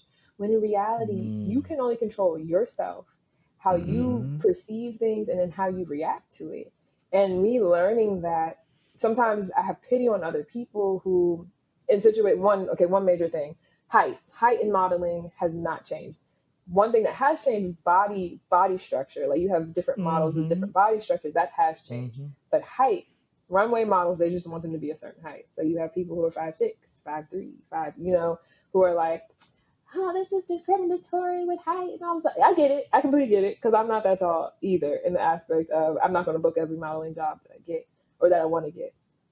But what I realize is that with modeling, there are so many other spaces that actually make more money than runway modeling, that some people don't realize. Runway modeling doesn't make that much money. Print modeling does. Commercials do. That's where you make the big money with royalties and all that stuff. Um, and I'm like, you guys stop focusing so much on the fact that someone created a rule that you can't get around, and actually start finding the spaces that work, and making those connections that work. Start, Mm. unfolding, start thinking, being innovative, create, make something. And that's why I push it so hard now, because I'm like, if you think that way, you're always going to get stopped. If you allow rejection to determine the course of your life, because you think life is unfair, which it is. Life is unfair. But does that stop you? No, it shouldn't. Like, and if you have to be that person that goes beyond just this no. I don't take no's as no. I just take it as, okay, let me find another way. That is Love it. literally like, I when love that. people tell me no, I'm just like, okay, you think that, and I always take it so nice. Oh, okay, thank you, you know. But after that, I'm like, what's the other way? How else are we gonna do this? Who else do I need to call? And I believe, like, that's how you have to be in order to succeed at what you, if you have a dream, if you can say out your mouth, I want to do this, you have to understand that rejection will be part of that. Why? Because you have to develop as a person. If everything was a yes, you would not be the person you needed to be in order to maintain your status or whatever, your success in that particular position. There are certain things you have to go through in order to develop into that person. And that's why I think we experience rejection in the first place, and a lot of times, to make sure we are actually ready for whatever comes to us. And so, in the modeling industry in particular, it's just, you will get told no. You just will. There are certain things, like, so if someone's looking for someone who has an afro, I'm not going to get that job, and I can't be mad at how they're looking for people with afros. I can't I can't sit Yeah. there and just be Mm. mad about Yeah. it. I need to continue to move forward. Granted, there are extremes where people are racist, and there's Yes. Yes. there Mm-hmm. those things exist. I'm not talking about those situations. I am talking about situations where people just think like things are supposed to be handed to them. And Mhm. that's not, it's not reality. at all. It's not. What you're saying, um, kind of, it's similar to that of when God says no on something. There's times when God just says no. It's because He has something different in mind, a different plan. So you're really saying like, listen, if a no comes your way, you're like, okay, thank you, and pivot. Pivot. We don't know how to pivot. We're not good at it. And I'm saying we. I'm talking about like American society because that's the only Mhm. society I could really speak on. I can't speak on others, right? But we're not very good at pivoting. We're really good at saying, but that's not fair. If it's not like the extremes, like you mentioned, right? The extremes, absolutely. You have to say that that's not fair and demand a change. But if it's not the extremes, right? If it's just like Afro. You said it like, I will not get the show. You're like, I will not get this gig. Like, I will not be in it because I do not have an Afro. Then pivot. Pivot. Okay. No. Thank you for your time. On to the next thing. Instead of the runway, go to print modeling, Mhm. right? Instead of this, let's try to do that. I mean, Albert Einstein said that the definition of insanity is doing the same thing over and over again and expecting a different result. So if you out here just knocking on the same door, bro, I'm gonna need you to learn how to just walk around the house. Yeah. What else Maybe is knock on the there? back door. Yeah. Oh, Mhm. yeah. Or just say, this is not my neighborhood. On to the next. Exactly. Mm-hmm. Because I Or was like, this you house might ain't just, it. yeah, you might find an open Next. door somewhere else, but you just want to stay like, That's no, this so is where I true. want. I want to go in this Mm-hmm. way, and it's like that's It's not the way so to go. true. And I think like when God says no, he's just like, no, this isn't it. This isn't going to serve you. This way's not it. However, I have this plan. I have this way. And look how it's serving you. And look how you've grown too. So, And not even just that, like how you're also inspiring other people because of your perspectives on top of that. So when you were mentioning like, and I love that you brought that up when you were mentioning um how I guess the constructive criticism that you were getting or the rejections and like how that was kind of shaping your perspective or the perspective you had and how you wanted to like pivot. I kind of saw that as like, wow, like you have this perspective of like, if they tell you no, that means you're going to find another trajectory that's going to get you to a different path. And now here you are like opening up your own business. And it's like, you're also really teaching the same exact things, like giving them that same constructive criticism of like, you know, how to do a walk or how to have more confidence. Like, and it's so interesting, like how that all, at least it sounds like it's all stemming from your perspective and like how, you know, what's another way you can go at it? What's another angle you can go at it? And I love that because honestly, with criticism, I feel like, and again, us as American society, we have a very hard relationship with that. Like we think all mhm. criticism is negative, all feedback is bad. When in actuality, it's how you look at it. And I love your perspective on it because it really shaped your future, really, and it's shaping others' future. So I really appreciate that. I had to learn, especially I guess coming from that engineering world that we talked about earlier, where it's like you don't feel good enough in a lot of spaces because we're doing this comparison aspect. Um, I had to learn like asking questions isn't a bad thing. Um, Mm, Understanding that you're going to be in spaces where things kind of go over your head, or I'm not going to understand, and finding a space where I can. I remember how one of my coworkers say to me, he was like, "You've been here for 2 years. You should know this by now." And it kind of hit me in the chest because I was like, I'm asking because I don't know. But I had to step back into myself and kind of realize, like, no, it's okay. It is okay. I can ask questions. Like, that's his perspective. That's great. But what I have learned in myself, what I've learned from other mentors, what I've learned, and I had to fall back on kind of what I actually knew and what I've learned, and that quote unquote confidence that I gained in myself to say, no, no. He might feel that way about this particular situation because he's frustrated that I'm asking this question. But if I don't ask this question, I can make a mistake and mess something up. And so I mm, will keep asking these questions and I will keep, yes. learning in these spaces. And I will also take into consideration what he said, which I've been here for 2 years now. There might be certain things I should know. And understanding that, not everything's not a personal attack. Mm-hmm. Because I agree with you about American society. We kind of take things as like, well, I am me and y'all need to accept me, and I get that in some aspects. I think you do need to have that. But then there's other aspects where it's like, we should always be evolving. We should always be growing into better, wiser people. Yes. And when we get so stuck on this, I am me, you have to accept me for me as is, and I will never change. I think that's a dangerous space. I think there's certain Yes. aspects of Yes. things that shouldn't change about you, but then there are things that should change about you. And when we don't know how to balance that, we create a world where it's like no one is growing, and no one is allowing themselves to see the flaws in themselves and not feel bad about the flaws, but just know, like, you know what, this is me today, but 2 years from now, I'm going to be an even better version of who I am today, and be okay with that. Like, it's okay to have flaws. It's okay not to be perfect. But I think we teach it more as, no, accept me for me as me, and I don't need to grow anymore. And I don't believe in that. I don't co-sign to it. What I co-sign to is the ability to take what's the term? Not throw the baby out with the bathwater. It's like, yeah, there might be Yes. Yes. Yeah. there might be a couple things in there that's like, okay, that was delivered terrible, but there could be some jewels in there that would make you to be an even better person. So for me, a better engineer, for me, a better model. That I can't be so caught up on the way this person talked to me was rude or disrespectful. Now there might be days where it's like, not today. But there's other instances where it's like, you know what, I can pick out those pieces and take the good and grow from it. And now I can help other people because I took those things instead of getting so caught up in this space because of what happened or how it was delivered or something of that nature.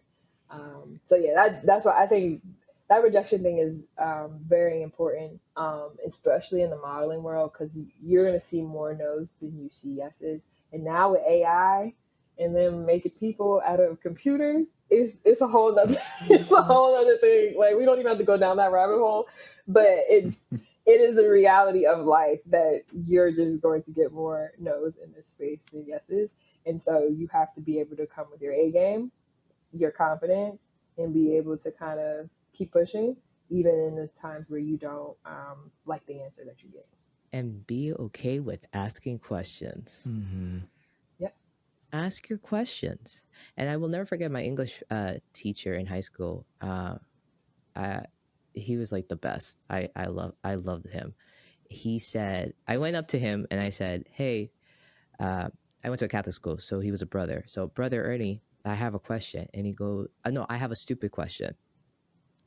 Just trying to like make it like a little bit better for myself. Okay, let me talk down about myself in that moment, so therefore he doesn't do it, so therefore we're good, and he can answer my question. Yeah. And he looked at me and goes, no, my dear, you would be stupid to not ask the question. I like that. I like that too. And that still stuck with me. And high school was forever ago. And I said, okay, it's true. So yeah, let's be okay with rejection, people. It doesn't have to be a negative thing. It just means like it's a no. So you say thank you and you just go on your merry little game and you just try to pivot. Look at this problem or look at the situation from another perspective. All right, Sheri, now we got to get to like the ending here because we got it. I have to know, how are you doing both? Because my girl, I saw you, and I think you were in Dubai at one point, and I saw that. I saw that it was the sand. She was wearing some white pants, the sand and everything. I did ask her, I was like, how did it feel with all that sand? She's like, it was uncomfortable, but luckily it brushes off. Yeah, it comes off. It wasn't comfortable. I will say that. One thing, it was funny. One of the videos that I posted, I don't know if you saw it, but I was like, part of modeling is being able to be uncomfortable to an extent in certain instances. So, and that was one of them where it's like sand. I think I had a video where I was going like this because I was trying to get the sand out of my face. Yes, I saw that.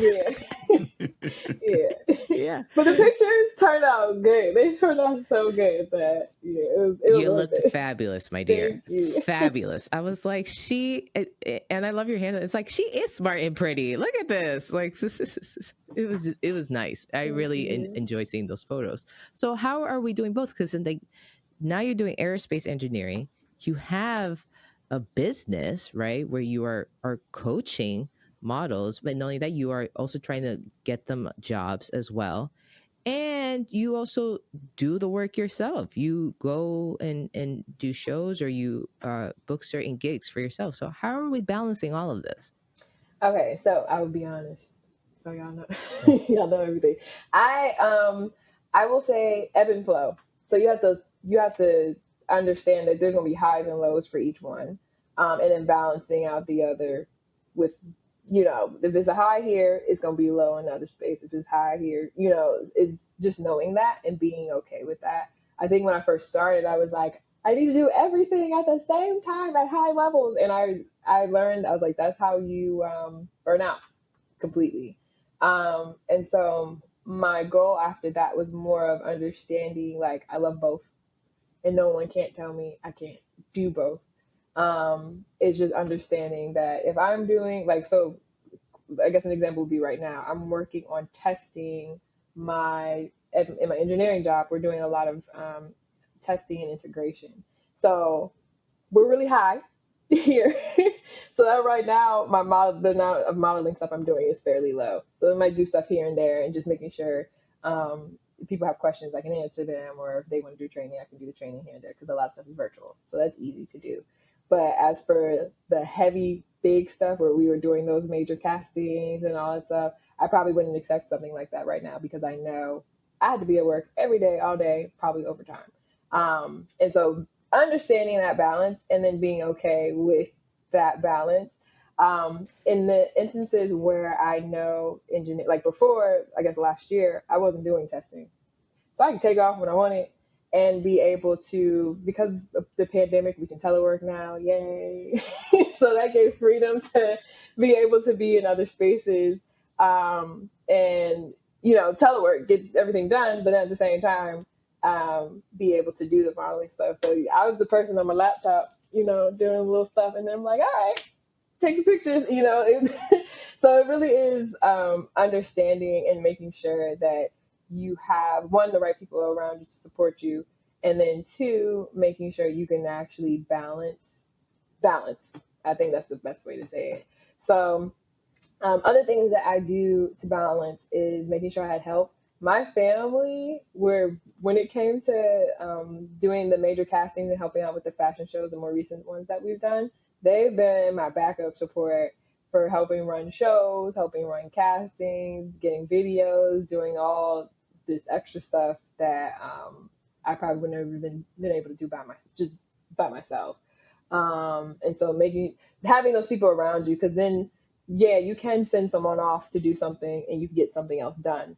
So having a good team, it doesn't have to be family, but having a good team around you actually helps, because then you can get something done while I'm working my regular 8 hours. The other stuff is getting done because I got other people over here who are helping support in those other spaces.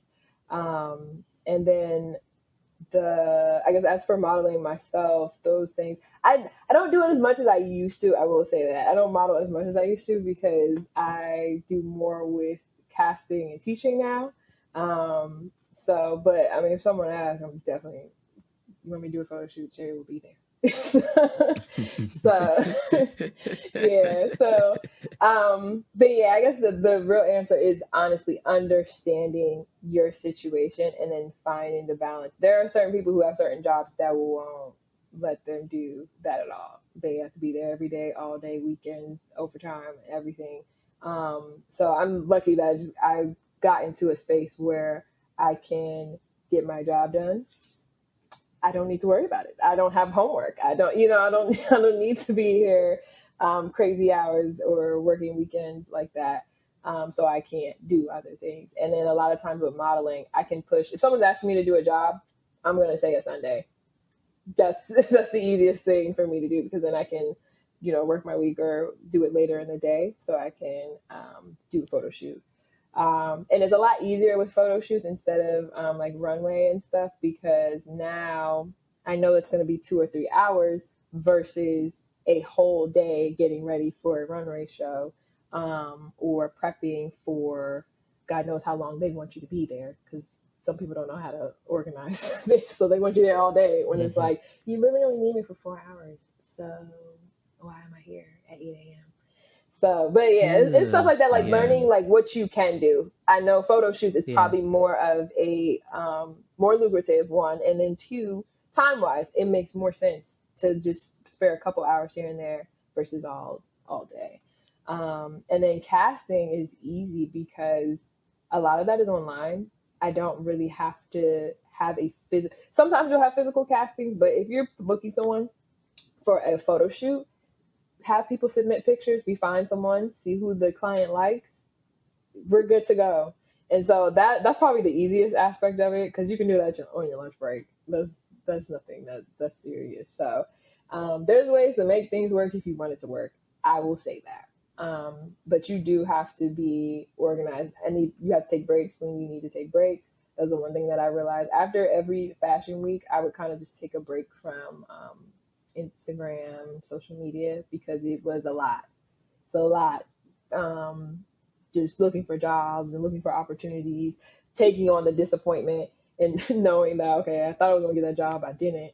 So taking those breaks, knowing when you need to, and then also knowing when you have to put more time in on other jobs or other opportunities, um, and what it kind of requires. That is a way to me of balancing both and being able to really go in both worlds versus just choosing one and saying, okay, I have to wait 2, 3 years in order to put energy into this. I'm like, no, we're gonna do them at the same time. It's just making sure that you know when to say no to one and when to say no to the other. I love that. My little summaries is just like be okay with balancing, knowing what you are capable of, and accepting that some things are gonna be at a high, and when one area is at a high, the other one's just gonna be at a low, Mm-hmm. and learn to be okay with that. I needed that because, oh boy, I try to balance everything, and everything has to be at a certain level in a certain space, and I just gonna drive myself nuts, Mm-hmm. you know, and I'm gonna end up hitting a wall. So I appreciate you saying that and just giving that advice. So my final uh, question for you: when do you think it everything that you have accomplished, everything that you are doing, when do you think it'll finally be like, ah, yes, this is enough? Because you mentioned earlier, you're like, it just doesn't always seem to be enough. So when do you think it'll finally be enough? I will say I feel like it will be enough when I can't pinpoint necessarily one particular thing, but I think when the feeling of some type of legacy has been accomplished, where it's something that can be continued or I guess give back to others, that's when I feel as though it will quote unquote be enough, because then it goes beyond me. It will last longer than me. Mm, And I think that's kind of the beauty of I don't know, creating something, knowing that you can make something that can go beyond your lifetime. And this might not even be modeling. It might not even be engineering. Knowing that you can create something that go beyond your lifetime, or can get passed down to someone, I think is very beautiful. And so that I think that's kind of like what I'm striving for, just making, you know, I know this is so cliche, making the world a better place. It's so it's cliche. I that's not know, I cliche. know. That's a good answer. Yeah. But knowing when you, it's beautiful, really, to see some of the people who've taken my class, and then I'm watching them in shows, and I'm like, oh my gosh, you started here, but now you're here, and I think that's really cool. So it's like, how can I make that even bigger, or how can I expand that? And so that, I guess I don't want to limit what this could become, because I don't know yet. And so that's why I'm kind of like, I still have to think about it. There's still more to that answer. Um, so yeah, I don't want to limit it just to saying, once I do a Target commercial, I'm straight. We're good. No, there's something beyond that I don't think I even know of yet. And that's kind of what I am open for and I'm excited for, knowing that what God has for me is beyond my imagination currently. So, and that is really exciting to know. If I may be so bold just to give like a reflection and say this, your legacy has already started, and it started in college with the free pizza space. Like it started it.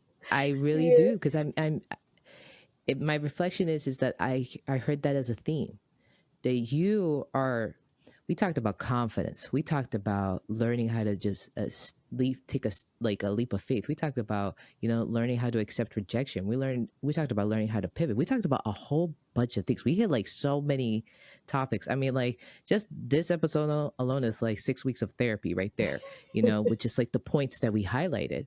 But the consistent theme that I heard is that you've always cared about helping others. That is the theme, because you're like, I'm struggling here, but you want to come along with me? Come on, I'm grabbing your hand Mhm. because we're moving forward.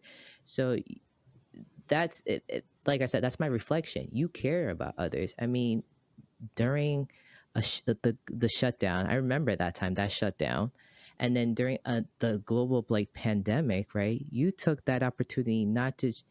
You said, yeah, I started off for selfish reasons, right? Because it's like, why not book myself, Mhm. right? But you ultimately went back to what was just already, I believe, ingrained in you, which is like, okay, I'm lifting myself up. Who else can I lift up with me? But I would say that that is, your legacy has begun. It's always been there. So I cannot wait to see what God has in store for you, because you have that intuition. God, you are God's Thank favorite. He you. told you NASA before you even I knew what that know as a was. kid, like Mm-hmm. this, I'm trying to think why even how those words came out my mouth. That's the funny part, and that's why my mom laughed. She was like, "What? Where'd you get that from?" So, Yeah. but yeah, thank you. I really appreciate that. Of course. No, thank you. We're gonna stop it here. If not, I think the three of us could keep talking for like another like 2 hours or so. And especially you and Job when it comes to like the The engineer, engineering aspect. yeah. Mm-hmm. I loved it. I loved having a moment. I'm like, I was just smiling. I was like, this is great. They're in their own world right there. But Sheri, thank you for dropping the gems in this You're episode. welcome. I appreciate it. And like I said, I'm looking forward to see what's next. So, and I know it's going to be big things, as they say. So you keep at it. Of course you are. That's like part of your story. You're like, all right, we're just going to keep moving. I have to, but that's part of it. Sitting still is just not for me. So we're gonna keep going no matter what. So if I just ask you this, if there's like a piece of advice that you would like to give anyone, and it doesn't matter, you can come at it from the engineering place, you can come at it from the modeling place, or you can just combine all of it, right? What is that one piece of advice that you would like to give to someone? I tell this to students all the time. I guess it's two parts. One is wherever you are, remember, or whatever you're striving for, remember that you you want to enjoy it in some aspect. That doesn't mean pipe dreams. I want to just be an influencer and I don't have to pay my bills. You Mm-hmm. got to be smart about what you do. Like there are responsibilities you have, but what it made me realize is I say this all the time. I was like, if I were to die at my job, this is morbid. If I were to die at my job, they would replace me very quickly. And I have to remember that fact because loyalty, we expect loyalty to come from both sides when in reality it's not necessarily true. I work in an industry like this. Not everybody's job is going to be like this, but this is more on the engineering side where it's like, they'll push you real hard. They'll take your life from you, whatever you give. Um, I guess just remember, like, in certain instances, like if you were to disappear or something were to happen to you, they will replace you. So I was like, make sure you keep part of your life that you enjoy. Make sure you have the time with your family. Make sure you have the time with your hobbies. Have a hobby. Have something that allows you to be creative. because to me, that's what makes you so great in what you do. Part of a lot of people, when they think of engineers, they think we're like very logical people, but the reality of it, we have to create to invent. It is you're using the part of your brain, to me, that someone uses like when they're painting or creating music. Like you're making something that no one has ever seen, heard, thought of before. That's your imagination. And to me, there's a beauty in the creative side that God gave us, because he created the world, with words. And he's allowing us in this ability, this creative space, to kind of do the same thing in some ways. I know it's not the same, but in some aspect, the ability to create, to use your imagination, whether in engineering, whether in music, whatever, whatever it is that you do, have that creative side. Don't let that stop because people think, okay, you can't be a dancer because of this and that. No, have it. Find a way to keep it, even though you might have to have this corporate job or whatever. Have that time and space to be able to let that flow from you, to be able to let that creative part exist, because that's what will let you be successful in that other space. And the reason why I say that, because for me, it was engineering and modeling. My creativity is the modeling aspect. And then I kind of like smash the two worlds together, even though they make no sense. They're not puzzle pieces that fit together at all. But I'm like, you're gonna fit together. And so that is what I tell everyone. Don't let that side of you die, because it's so important. Whether people know about it or not, I think it's just important. Poetry, I don't care what it is. Photography, let it be there. Even if it's something not creative in the sense of artistic. I don't care if you like making drones. I don't care. Keep that aspect of you, because it is something about you that God allowed to exist. And when you let that part of you die, it's something that was so beautiful that he wanted to be there. And so don't let that happen. So that's my my endpoint. Just about how important that aspect is. I love it. You heard it here. Sheri Thorne. Follow her. Keep, look at what she's doing. She's doing some big things. All right, everyone, be in tune. Peace.